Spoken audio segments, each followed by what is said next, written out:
Welcome to the Employee to Boss podcast, a podcast for everyone with an entrepreneurial spirit. Every week, I am joined by successful guests in all different industries and stages of business who will share what their experience was like transitioning from employee to boss. This is a resource for you if you're wanting to start a business, go all in on your side hustle, get to the next level, or just hear what it's like taking the leap to becoming your own boss. I'm your host, Haley Hayhurst, the owner of Espresso Podcast Production, a full-service podcast production agency specializing in editing, marketing, and strategy. Let's dive into today's topic. Hey, Carly, welcome to the Employee to Boss podcast. I'm really excited to be talking with you today. Hello, me too. I'm really excited to be here. Thanks for having me. Yeah. So we'll be talking all things wellness and women's wellness specifically today. But before we get started with all of that, why don't you tell us a little bit about your journey from employee to boss? Oh gosh, what a journey it's been. Like a lot of people, women especially, started with burnout. So yeah, I was at a job, travel company that was like my dream job for a very long time, for about 8 years, but burnout got the best of me. And so I actually just left without another job lined up. I didn't actually know that I wanted to kind of return to my true passion of health and wellness and start my business. All of that happened after. It's what I kind of always say is like, you got to take the leap and then things will sort it out, right? But yeah, it started with burnout. And looking back, now I say burnout happened for me, not to me, because it really showed me where I needed to change. But yeah, in that time of taking a break, working on myself, I am formally a registered dietitian. So I was able to kind of have the time and the space to remember what I truly love. And thanks to technology and phones and things like that, I realized that I could actually start a business not the way that I had seen in hospitals. So I was like, okay, I actually get to return to my passion, but in a way that I want. So all this happened 2 years ago. It feels Wow. like 10, to be honest. It's A crazy how lot that has stuff happened in that happens. time. Yeah. So you said that you came back to your true passion, which is health and wellness. Tell me more about the backstory there. Yes. Okay. So I actually always want to be a chef. That was one of my dreams. And then I will also say that I went to a Montessori grade school, and shout out to Carrie Seidman. He was an incredible science teacher. So he really instilled a passion of science in me at a young age. So then I went to college and I didn't know what I wanted to study. So I just started kind of taking science classes, but I still had this love of cooking. And so it wasn't this aha moment, but somehow I just kind of stumbled into dietetics. I was like, food, science, the body, sure. And yeah, basically just signed up for every science class possible. So that is really how that developed. But I've always been an athlete. My mom and I kind of feed off of each other. She's a melt instructor, which is all about myofascial release. So we've kind of always fed off of each other in our wellness kind of passion. And yeah, I think getting to be outdoors, a lot of the hobbies that I love to do require a healthy body. So it's just kind of every aspect of my life has been built into it. But specifically coming back to my business, which is really women's health, was yeah, my personal journey is I realized the way that I had originally been taught how to take care of my body, pushing through, working out like crazy, eating all the right things. Later in my life, when I burned out around 28, 29, and had messed up hormones, had constipation, had all these things, I was like, wait, as someone that has studied this her whole life, why am I feeling this way? Why am I feeling like crap when I'm doing everything that I was supposed to do, everything that kind of worked when I was in my teens, 20s? So simultaneously, I had started to learn about my cycle. So I will put myself first. I'm a scientist. I love to do experiments on myself, and that's where a lot of my teachings come from. That is what I think sparked me actually starting my business again, was learning about my cycle, studying from people like Dr. Alyssa Vitti and Dr. Mindy Pelz and Kate Northrup, and just learning that the way to do health and take care of your body as a woman is very different than you were taught. So that was a missing piece where it was like, okay, I have a story to tell. I have information that I want everyone to know, because you can get away with it when you're 15, 20, things like that. But eventually you will wear out, you will burn out, and there's a different way to feel better in your body. Yeah. So did you start learning about your cycle because of the burnout? No, that actually, so I had left my job in 2023. 2020 is the year, thanks to my journal and some free time, that I started exploring it. I had been on, like many of us, birth control my entire life, right? I was on birth control before I even had sex, I think is most of our generation. So there's always where it's like, okay, I've been on birth control 10, 12 years. Again, coming back to I like to have a relationship with my body. How healthy is my body? I had been hearing more of let's see what it's like off of it. I've been learning and just kind of hearing just in my world about reproductive health. So I decided to do an experiment. I was like, I'm going to go off it for a year and see. I've mastered some of these other aspects of my health. Let's see what my reproductive health is like. I found the book In the Flow, which I recommend everybody read. It changed my life. And that's when I started learning about it in 2020, doing experiments on myself. And yeah, have kind of been studying it extensively since. What sparked it, I will say, is that when I came off birth control, my body came online. And it sounds so crazy, but it is. I had been disconnected from myself in a lot of ways and my intuition and that side of myself. And coming off birth control, there was just my period returned to normal, but there were so many other aspects that I was uncovering when it came to my connection to my body and my intuition and my creativity. I actually attribute coming off birth control to being able to birth the idea of my business. Wow. Wow, that's powerful. Okay, so we're talking about cycle syncing. For anyone who doesn't know, can you tell us what that is? I'm so glad you asked this question because people have very, very, very, very different ideas of what cycle syncing is. And I have a specific definition in my world.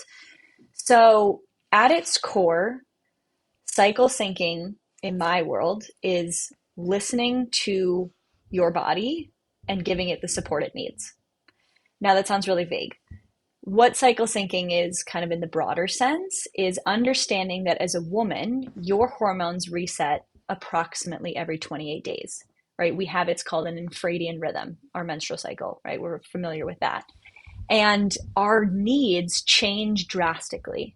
So, the food that we need, the workouts that our body is asking for, the kind of stress that our bodies can tolerate, our mood, digestion, everything changes based on this rhythm, this fluctuation in hormones.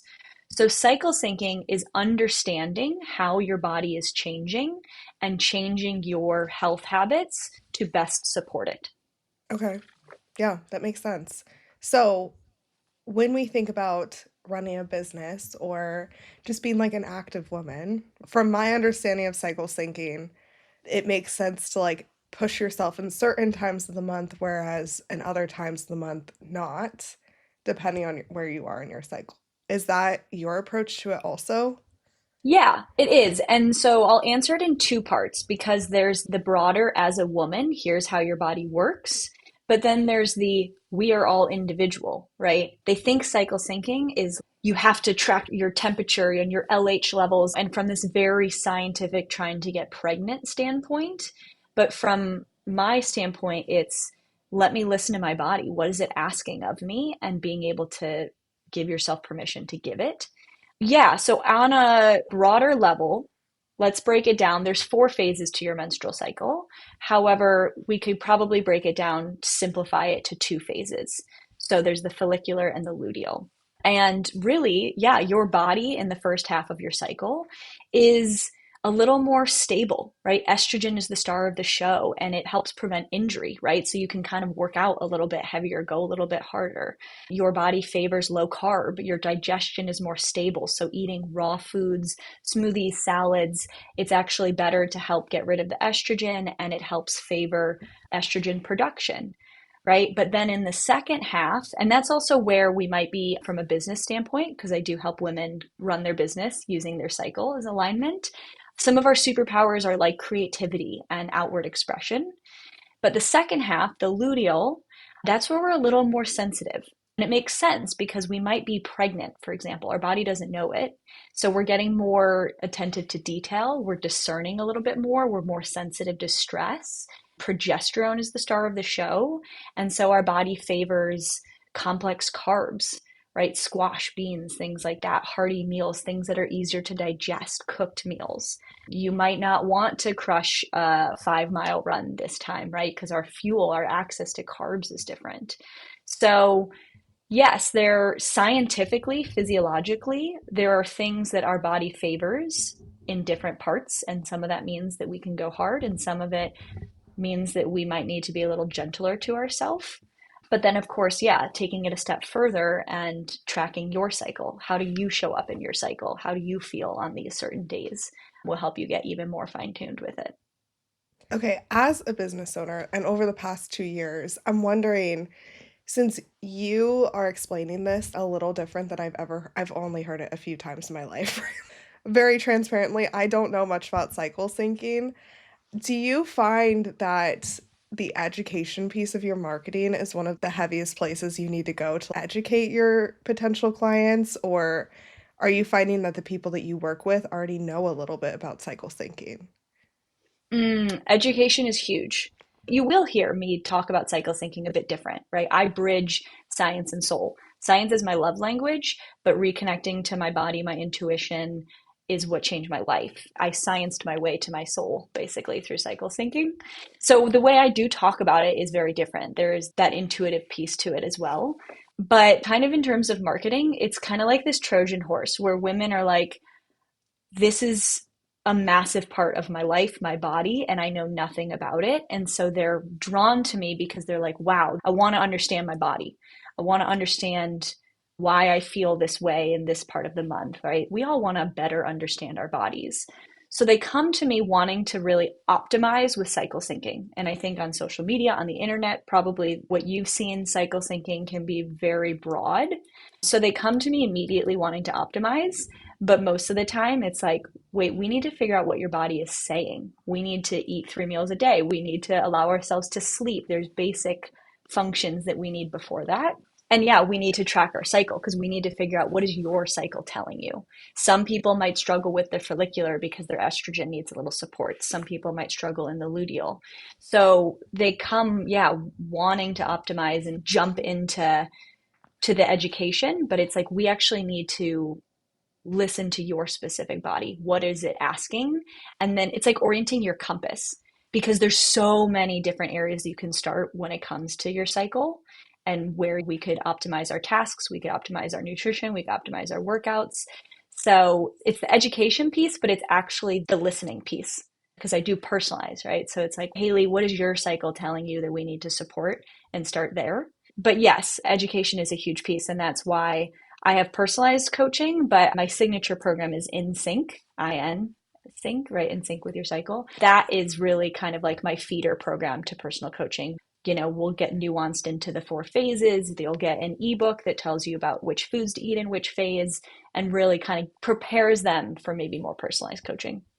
Okay, very cool. Very cool. Yeah, I like that approach that you take because I think what I've seen online just hasn't resonated with me much because it's like, oh, do yoga in this phase, or like, yeah, do this or that. And I'm like, I don't know. I don't know. I'm a creature of habit, so I like to understand why something's going to happen, but also I think that part of really getting in tune with your body and seeing what actually you're feeling is the piece that I have not heard. I love that approach. So I'm curious, as a business owner and for other female business owners, what are some things that they can do to start approaching their business in a cycle syncing way? So back to kind of what I just said is number one, you got to track your cycle. If you miss a day, 2 days here, that's fine. But it can be as simple as write on a piece of paper, day one, right? So day one would be the first day of your bleed. So write day one and body check in, like how am I feeling, right? How was my energy today? Because you have to figure out, yeah, how you're showing up in your cycle, right? If we're trying to figure that out, you got to track So your it's not cycle. just track day one, it's track day one plus how I feel. Yes. Okay. Yeah, because if I've tracked my cycle for the last 3 months, you might notice, hey, okay, days 25 to 28, I'm out of it. I have brain fog. I'm kind of groggy. That's when I'm my most tired. And so the reason that we track our cycle, whether you're a business or focusing on health, is two reasons. So one, like I said before, is orienting our compass so we know what kind of support we're looking for. We're not just shooting blindfolded trying to hit the dartboard. So that allows us to get personalized, nuanced support. But then it adds predictability. And this is what I love, especially when it comes to our business, is it's not about being perfect, but it adds predictability to kind of a chaotic schedule. So it's like, okay, I know I have a framework called the power method, find your power in your period, that I apply to business owners. I know in our luteal phase, I am more attentive to detail, right? So that's where I'm going to do my accounting. When I'm in my follicular, I'm like big picture. I have a million ideas. Let's conquer the world. Let's launch 8,000 programs. That's the big picture stuff. I don't want to get bogged down in doing math and accounting, right? And so I tracked my cycle enough to know 3 days before my period, anything complex thinking, no, I need to do the bare minimum, right? And so I might look at my calendar and say, even scheduling this podcast, if I have the flexibility to not schedule something like this on those 3 days, for me, it's days 25 to 28, I'm not going to. So that's where, again, you're predicting how you show up in your cycle and you make your life just a little bit easier. And people think that cycle thinking is like it has to be so exact, or I can't cancel my life when I'm on my period. It's not about that. But where can you make a change to better support your body and your energy? So, in practice, do you put it in your calendar or is it something that you just know now? Tracking my cycle? Yeah, if you're like, I know that these 3 days I can't do podcast interviews, for example, or I don't want to do a photo shoot, or I don't want to have a bunch of client calls. Do you put that in your calendar? Yeah, so part of what the power method is, so the beginning part of our phase, our follicular phase, our cycle, is where our superpower is planning. And so I actually have, I don't know if you can see it, maybe at the corner here. Yeah, yeah. So I have a whiteboard. You can draw the new calendar every month. And so right after my period ends, when I'm kind of in this brainstorm, big picture superpower, the P in power, I will look at my calendar and I'll ask my to-do list as well. And I'll ask myself, okay, what do I need to do? And I'll kind of look at all my tasks. And so often we just go top down with a to-do list.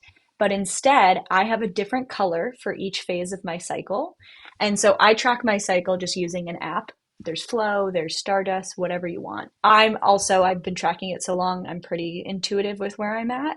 But yeah, I'll look at my little app and I'll see, okay, which phase am I in follicular? Cool, draw the blue line all the way through there. When am I in my ovulation days? Okay, the 5 days is going to be my green line. So I look at that on my calendar and then I look at my to-do list and I'll kind of filter out, okay, accounting needs to be done. Let's slot that into the luteal phase. Okay, I need to record some talking head reels for Instagram, right? Communication is my superpower in ovulation. Let's plan some content days there. So I look at my schedule for a whole month. So I control my schedule and I'll do that as much as I can. But then, yes, when someone reaches out about a collaboration or wants to grab coffee for a collab date, I will look at my calendar and if I can, I'll be able to note, okay, that's actually a good week. I might be feeling good. And so it gets to be as easy as that of just, if I can help this, can this be moved to another date? That's really all it is. Or on Sunday night, if you don't want to do a month, Sunday night, look at your calendar for the week. Or knowing, hey, I'm going to feel like crap in day 25 to 28. Where can I make my schedule lighter? What just does not need to be on my calendar? I think that is so cool to add that predictability into just like how we're feeling. And I mean, of course, things pop up here and there, right? But being able to control that, I think, is honestly so cool. I think I'm going to start trying that. Yeah, especially perks of being a business owner. You control your schedule, right? So maybe you stockpile 3 interviews during your ovulation phase when you're primed to be magnetic. And there are studies, there's actually on my Instagram, I posted it. It's called the stripper study, and they studied strippers. And those who were ovulating and not on birth control made like 80% more in tips in their ovulation Wow, phase that's because crazy. they were Wow. so magnetic. Yeah, your body is incredible. So, yeah, whether you're a business owner, it adds predictability so you're not stuck launching on the worst day of your cycle, right? If you can help that. Or for moms, right? Nothing about being a mom is predictable. But if you can predict your energy, right? We get so focused on managing our time, but what about managing our energy? What about knowing, hey, on this day, these couple days, I don't feel my best, right? Or, hey, we're planning a family vacation. Let's see if I can maybe throw that around my ovulation phase, follicular. Just figuring out and knowing how your energy shows up is also going to help how you talk to yourself. So your kid has a meltdown or whatever it is, and you're like, I cannot handle this. I'm so overstimulated. I'm so stressed. You can be kinder to yourself as well because, okay, maybe you're in your luteal phase and you actually are physiologically more sensitive to stress.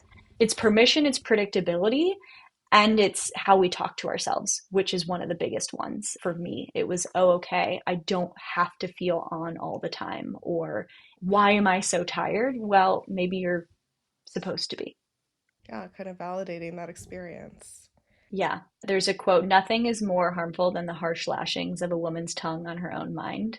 And I think Mm, that's the biggest thing is like the world that we were taught how to succeed, how to be healthy was just not designed for us. And so then when we can't fit into this super cookie cutter, discipline heavy world that's obsessed with being on all the time, we think something's wrong with us. And then that just perpetuates the spiral. So yeah, learning about your cycle just, it gives you permission to do a lot of things differently. yeah. When you're working with clients, do you see that change in them when they start honoring their cycle and giving themselves permission to feel how they feel? Do you see big changes in them? Absolutely. I see big changes, but they're not big changes. So, for example, I just had a client who she is searching for jobs. And so she had a job interview lined up and she ended up getting sick and was feeling like crap. So, this is not necessarily about cycle, but there's a point here. I'll connect it. So, she was feeling like crap. And she's like, I have to reschedule this interview. There's no way. But her mom was like, nope, you're going to blow your chances. You can't reschedule. You're going to look flaky. Just kind of old thinking, right? And she's like, I'm not going to listen to my mom. I'm going to listen to my body. You know what's going to blow it is me feeling like crap, not being in my energy, not being in my best self. And she rescheduled it. And guess what? Doesn't matter. No problem. Next interview Friday. And then she ended up getting the job. Right. And so it's like, that's what it means. Cycle syncing is, again, coming back to my definition in the beginning, listening to your body and supporting it. So it's those little changes where she gave herself permission to listen to her body, to support her energy, and to know that setting herself up for success meant giving her body what it asked for and rescheduling. Yeah. Just like having that intuition with yourself is everything. That's a skill that I'm trying to enhance. It's a skill that I think everyone at one point will try to enhance, right? So that's a really cool story. I quickly want to touch on the other part of your employee to boss story, which was your passion of wanting to become a chef and your passion in the kitchen. Because I know that now in your business, that does play a role. You create meal plans for people, or I see on your Instagram you have a cycle syncing dinner recipes pack, which is so fun. Tell us more. Tell us more about that. So I will always say my role was to de-influence you and what a good meal looks like many, many years ago. So I love cooking. Cooking was my first relationship to my creativity, right? My favorite game to play is what's in the fridge and what can I make with it. I don't do well really actually with specific recipes. I like to go on my own. First things first is my role is to show people a good, healthy, delicious, nourished meal. Doesn't have to have a fancy name. It certainly isn't going to look good, right? If you've been on Instagram, it's like that just kind of looks like a pile of mash. Like, I don't really know what you're eating, Carly. So it aligns perfectly with my philosophy of learning about your cycles, allowing you to do things differently, trusting your intuition. And in the same way, food can be fun and silly and creative and nourishing and delicious and not have a fancy aesthetic meal. I'm kind of working on an internal document of like a recipe book because I am constantly giving women food ideas and recipes. And so I've started to take more photos of the food I'm eating to show them what I'm trying to tell them to try. And I'm like, this is going to be the ugliest cookbook you've ever seen, but it's delicious, it's healthy, it's Yeah, easy. That's so funny. I know some of the meals that I make also just look like a pile of mash or whatever. Just and they taste great, right? It doesn't matter for the presentation. But I think that's so cool that you have brought all of these passions from different aspects and different parts of your life into the business that you have now. And I can see your passion behind it, your passion of educating women. Yeah, that's the thing where like we never know where something's going to take us, where we might have a little bit of a passion here and here and here. And you've really brought it all together, which I think is just so fun and so cool to see. That is the beauty of the world that we live in is it took me a little bit to really lean into and kind of own that I'm opening a business and that I have a business because I was so conditioned to the dietetics and the health and wellness that I learned in grad school. Right? I mean, there's a reason that I finished grad school and literally jumped on a plane to go work at a travel company in Southeast Asia. I was like, I cannot work in that environment. It's not my beliefs, it's not for me. But that is the world that we live in where you get to look at your gifts. What's your zone of genius? What are your unique experiences? And you get to morph that into a business that gets to look however you want. Like you said, as a business owner, connecting to your intuition. Again, if I can educate enough women to realize that the way they were taught to succeed in their health, in their business, in their life is going against their biology, we unlearn that habit. And then it's like, what else can you unlearn in your life? And for you as a business owner, using your intuition, how many people are going to tell you to do business one way, to do business another? Everyone thinks their right is the right way, especially when it comes to building business. But the most successful people can stay in the game the longest because they're trusting themselves, they're trusting their intuition. And so that's what I mean when I say you science your way back to your soul is you're unlearning scientifically so many things that are not true about how to eat, how to work out, how to be healthy. And then, yeah, it allows you to kind of cultivate listening to your body and cultivate that muscle that then you can take into your business, right? You're going to listen to your idea, even if it looks different from what everybody else has been telling you. Yeah, just trust in yourself. That's the balance, right? Yep. Carly, this has been so fun. I have one last question for you, but before we wrap up, is there anything else you want to share? Maybe a little bit about your InSync program? Yeah, I would say so. Anyone that's just curious about cycle syncing, if you see anything that makes it sound overly confusing, overly complicated, overly scientific and tracking, there is a different way to do it. And so that is what my group program in Sync is meant to be. It's like I mentioned before, it's educating women on the different phases. You will walk away with my ebook. So it's going to have the specific guide and like a food chart, right? What foods you can try to mix and match during different phases of your cycle. But more than that, each week we're going to have more of a discussion, more of a workshop vibe where it's also going to be reflective questions, right? Like, what can I learn from my period, right? What can I release during my period? Or where can I allow myself to be more seen or visible in my ovulation phase? And because that's really what health is, that's holistic health, right? Is allowing ourselves to trust ourselves, to be seen, to be magnetic, and to let go of the stuff that doesn't serve us. So yeah, it starts July 21st, and there will definitely be some early bird pricing. So I'll be sure to give your listeners some access to that. But yeah, if you have no idea what cycle syncing is, if you're curious about it, if you just want a different way to feel good and you want to understand your body, this is a great beginner's version into learning how your body actually works. Okay, perfect. I'll put the links to that in the show notes along with your Instagram. Anywhere else people should come and connect with you? That's mainly it. I do have a podcast as well, Coffee with Carly, and my website, email, but Instagram is always easy. So if you don't live on Instagram, then email or website is fine too. Okay, perfect. Yeah, I'll put those in the show notes. But Carly, I've loved this conversation. My last question for you, and you shared so many good tips so far, so maybe just wrapping them up in this, is to share 3 action steps for the audience to take based on this conversation. So the reason I ask this is because there's so many podcast episodes people can listen to, so many books to read, so many YouTube videos to search up and be like cycle syncing 101, but nothing happens unless you take action. So, how are you going to challenge the audience this week? Okay, so I have mentioned this a ton. Step one is track your cycle. And we can maybe make this step two because we're going to make it simple action. Track your cycle and track how you feel within your cycle. So we'll make those 2 steps because they kind of are.